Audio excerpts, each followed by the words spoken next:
ওমর রাতের বেলায় সবাই ঘুমাচ্ছেন, হযরত ওমরের ঘুম নাই। তিনি ঘুম থেকে জেগে রাত্রির বেলায় ঘুরে ঘুরে বেড়াচ্ছেন কে কি অবস্থায় আছে। ঘুরতে ঘুরতে দেখেন একটা তাঁবুর মধ্যে আলো জ্বলতেছে আর কান্নার আওয়াজ। আস্তে করে কাছে গেছেন, যে দেখেন একটা মেয়ে লোক কি জন্য রান্না করতেছে আর বাচ্চাগুলি পাশে বসে কাঁদে। তিনি ভিতরে ঢুকে বললেন, আচ্ছা মহিলা, তুমি এত রাত করে রান্না করতেছো কেন? এই বাচ্চাগুলি ক্ষুধায় কাঁদতেছে, যদি তুমি সন্ধ্যা রাত্রে রাঁধতে তাহলে তার অসুবিধা হতো না। মেয়ে লোকটি বলছে, পথিক আমি তো তোমার চিনি না, তুমি তো আমার এইভাবে শাসন করতে পারো না। এই যে বাচ্চা ছেলেমেয়েগুলি আর আমরা মদিনার লোক না, পার্শ্ববর্তী দেশ থেকে আসছি মদিনা গভর্নমেন্টের কাছ থেকে সাহায্য নেওয়ার জন্য। ভিড়ের কারণে খলিফার কাছে যাইতে পারি নাই।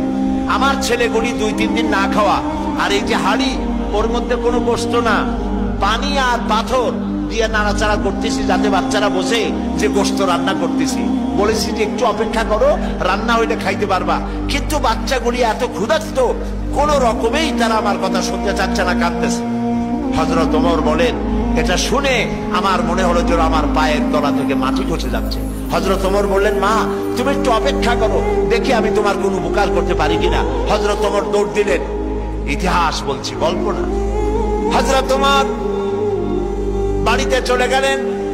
বৃদ্ধ হযরত আসলামকে ডাকলেন, বললেন, আসলাম বস্তা নিয়ে আসো, বাইতুল মালের দরজা খোলো, বস্তার ভিতরে আটা ঢুকাও, পেঁয়াজ ঢুকাও, তরি তরকারি ঢুকাও।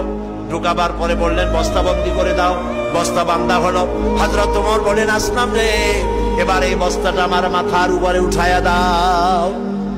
হযরত আসলাম বলছেন, আমিরুল মুমিনিন, এই বস্তা বহন করার জন্য আমি খাদেম উপস্থিত আছি।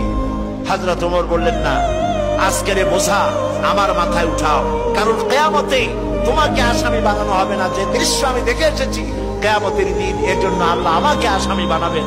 আমার বোঝা আমার মাথায় উঠাও। আটার বস্তা মাথায় নিয়ে হযরত ওমর দৌড়তে লাগলেন। অর্ধেকটা পৃথিবীর প্রেসিডেন্ট হযরত ওমর আটার বস্তা মাথায় নিয়ে দৌড়াচ্ছেন। তাঁবুর কাছে গিয়ে বস্তা ফালালেন, বস্তা খুলে আটা বের করে বললেন,